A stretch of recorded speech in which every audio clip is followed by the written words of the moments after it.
in this building because it's not something you can see. You know, you're just looking at the rubble. And then you come out to these groups of people who are all hoping and praying that, you know, you find someone they know or a loved one, and they are just so generous and so loving and so beautiful to behold. I know. We as firefighters tend to be a family. We are a very family. humble family, I might add. We are America's largest private club, and we often feel that the public takes us for granted. I think that the two of us have been affected. We will never feel that way again. No.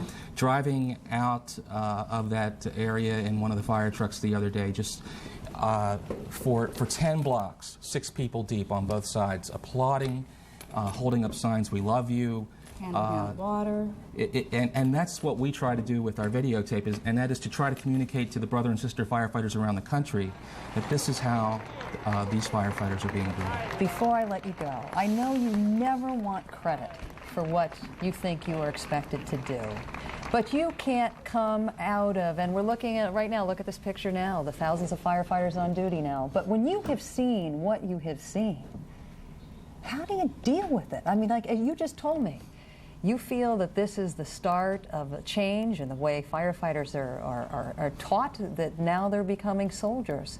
How do you deal with what the two of you have witnessed in terms of the sense of loss and what your brothers and sisters are up to now downtown? I don't think initially that it hits you because you're so busy working. You're scrambling around, you're looking for any sign of life. With us, we're videotaping, we're trying to, you know, show the work efforts, and that way hopefully we can do training videos that will help to improve how we respond to terrorist acts, because obviously now we're going to have to respond to terrorist acts. Lou, a final thought from you this morning. I think that this is probably firefighting's brightest hour, and in the 260 years that we've been doing this in the United States, since Ben Franklin formed the first fire department in Philadelphia. I can just tell you, I'm just so proud to be a firefighter, proud to call these fellows from New York. We lost several friends in the collapse, and we will never forget them, and our hope is that this will be a tribute to the work that they do. I don't think I'm being presumptuous here today at all, but I know as I salute you, all Americans salute what you are doing. Thank you. Thank you, Paul. Very Thank you, much. Paul. I should mention, as we were talking, I was told that the rescue efforts have picked back up. There was a period of about a half hour ago where the rain was coming down very, very hard, and the cleanup and recovery efforts slowed down dramatically. Let's go back to Miles now. Miles, and I do want to let you know that the mayor is still planning to hold that news conference that was supposed to come up just about 20 minutes ago. And if and when that happens, we will bring it to you live. All right, naturally, and we join in that salute as well. Let's take a look at the nation's air traffic control system right now. This is a live image of what's in the air right now. Every one of those blue dots represents either an airline flight or, in this case today, a chartered flight. Right now, that might seem like a lot of dots to you. There's about 1,000 flights in the air that I just counted. That is just a small fraction of what's going on a normal day. Let's take a look at a closer view. This looks like an awful lot of flights as well as we get closer in on the eastern seaboard. A lot of activity, but as I say, about a quarter of a normal morning. There are usually about 4,000 flights aloft at any given moment. Let's hone in a little bit on the New York area. And as we take, I'm going to go up north a little bit more over here. There's LaGuardia Airport right there. As I circle that so you know where that is. There's Newark Airport, and there's JFK. All of those are closed, and that is why you are seeing such a dearth of traffic in those locations. Take a look at this list here. We have a list of all of the flights that are currently flying right now. And just to give you an example, I can do this by destination and give you that there are about 40 flights that are headed inbound to Atlanta's airport, Hartsfield Airport. Well, that's the second busiest airport in the world. 40 flights inbound on a normal morning is a fraction of what's going on. We'll give you a close-up view of that. That's the area around the Atlanta airport right now. There are flights coming in, there are flights going out, but it is still a fraction of what we normally would have. So the system is still trying to get back up to speed, if you will. Airports in some places still remaining closed. Other airports just bringing air traffic back up to full speed in a gradual way, sometimes a bit chaotic, a lot of misinformation about what is legal, who can fly at any given moment, especially when you get into general aviation and charters and that sort of thing. Jean Meserve is in our Washington bureau. She has a little bit more on the nation's air traffic system. Jean? Miles, specifically about Ronald Reagan National Airport. It will not open today. It will not open tomorrow, according to a spokesman for the Metropolitan Washington Airports Authority, which runs the airport. The operating phrase right now is that the airport is closed for the time being. There has been some speculation that National could be closed down permanently because of its location. It is very close to downtown Washington. Planes coming in on their flight paths come very close to the CIA, to all of Washington's government offices and monuments, also, of course, to the Pentagon. We do know that airport authorities are in consultations with the FAA and, according to congressional sources, security organizations as well, trying to determine when this airport will reopen. A spokesman, once again, for the Metropolitan Washington Airports Authority says, "We don't know anyone in government that has publicly speculated that the airport will not reopen. The only discussions we are having right now are when it will reopen again." They also say that one reason they're keeping it closed for the time being is not only because of security concerns, which envelop every airport in the country, but because this airport is located right across the river from the Pentagon, where, of course, rescue efforts still continue today. A congressional source tells me that another thing they're waiting for is for the fear factor to decrease.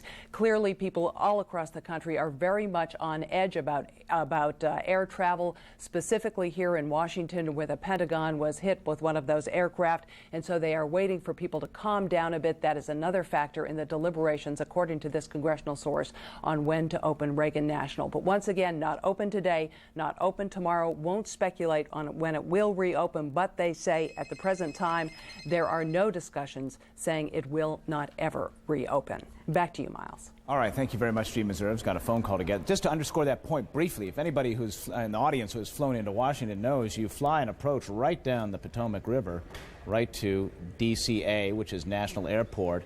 Right along here is the mall, the Lincoln Memorial, the Washington Monument, the White House, right on that edge there. So you can understand why security folks are very concerned about this airport in particular. There's Dulles Airport out there, that is less of a concern because of its proximity to the nation's landmarks. Just to show you what's in the air around there, there's an American Airlines flight which took off from Baltimore Washington Airport. Here's a Delta Airlines flight which took off from BWI as well on its way to Atlanta, transiting the airspace, but not, of course, landing at those airports at the current time. Security considerations, the issue there.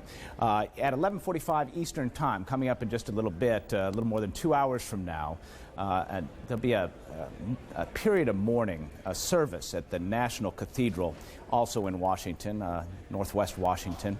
We spoke a little while ago with the Dean of the National Cathedral, who spoke about what will be said in the way of healing.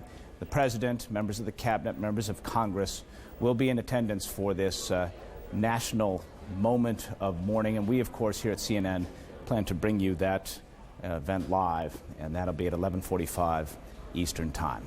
Let's send it back to New York and Paula Zahn. All right, Miles, as you know, as you look at this picture of New York skyline, the conditions couldn't be any more treacherous for the thousands of rescue workers that are downtown right now trying to dig through the rubble. Here's what the skyline looks out like this morning. That is not smoke you're looking at, which is in fact what we had been looking at over the last 3 days. It's fog, a flag flying at half-mast in Midtown, flags flying at half-mast all over the city. In fact, I saw a number of people yesterday in full flag regalia, holding flags, walking up and down the streets in tremendous bumper-to-bumper traffic, screaming out loud, "I'm proud to be an American," that at a time yesterday when there were some 60 bomb threats in the city. Thank goodness, all of them false. What you're looking at now are the volunteers that continue to stream in to places all over the city. This happens to be the Jacob Javits Convention Center in New York. Volunteers have had to be turned away all over the city. As you know, the Red Cross has made a plea for people to donate blood. Even area hospitals haven't been able to take on the crowds of people who are offering to donate blood. By the way, many of the folks you see standing in line have been standing in line for at least 6 hours. Tremendous thunderstorm hit the city last night in the wee hours of the morning, and shortly after that, these folks started congregating to offer whatever services they could to assist in the rescue efforts. They, of course, are being bolstered by what some of our firefighters just described. 14 of the top search and rescue teams that you could be found in the United States. Mayor Giuliani expected to hold a news conference. It has been delayed. It was supposed to happen about a half hour ago. We will go to that live when it happens, but the latest we can tell you right now from the city is the city still believes some 4,700 people are missing, close to 100 people confirmed dead. You got families all over the city who had friends and other family members who worked in the World Trade Center, still going through the horrendous task of going from hospital to hospital to find out if perhaps their friends and family members are alive. We're going to check in with Hillary Lane right now, who joins us from the Armory in New York City, where people continue to show up with information on their friends and family members, hoping to find out what happened to them. Hillary? Oh, Paula, as you said, there are still at least 4,700 people missing. So this giant building behind me has been turned into one large missing persons center. And what is happening here today is a different picture from what we saw yesterday. Yesterday, the lines were wrapping around the block, people bringing pictures, waiting to fill out 8-page missing persons reports. Each person individually then meeting with a police detective, asked for all sorts of personal information, any sort of body marks, being asked for names of dentists, being asked to hold on to personal items such as hairbrushes, dental records and hairbrushes, obviously two items that could be very useful for DNA identification, which will be one of the next steps in the coming days as they do begin to recover more and more remains. Since we cannot take you inside of the building, I'm going to talk now with a gentleman who filed one of these missing persons reports yesterday. His name is Ronaldo Gargano, and his nephew, Rocco, has been missing since Tuesday. So if you could tell me a little bit about what happened when you went into the building yesterday and what sort of questions the detectives were asking you. They were asking me to bring any kind of information, any kind of distinctive marks I can have for my nephew. That way they were able to identify him in case of he is found. There were grief counselors as well. Did you stop and talk to anybody to get any sort of advice on how to talk to your other family members? They gave me some. They said to try to remain as calm as possible and try to comfort, the one that's mostly, touched by it. And it's been very difficult, very difficult. I assume even more so day by day, now day 4. Please tell me now what this is like for you. It's been very hard, very grieving. It's been insurmountable type of pain. But I do know that he is not on any kind of list, either missing, dead, or in the hospital, so I do still have a lot of hope for him. I hope they will be found. I hope that the picture that I'm circulating will be seen by someone to identify him, and we'll get some sort of news to the home, to his mother, to me, and to everyone else that's really involved. Mr. Gargano, thank you very much for your time, and good luck to you in your search.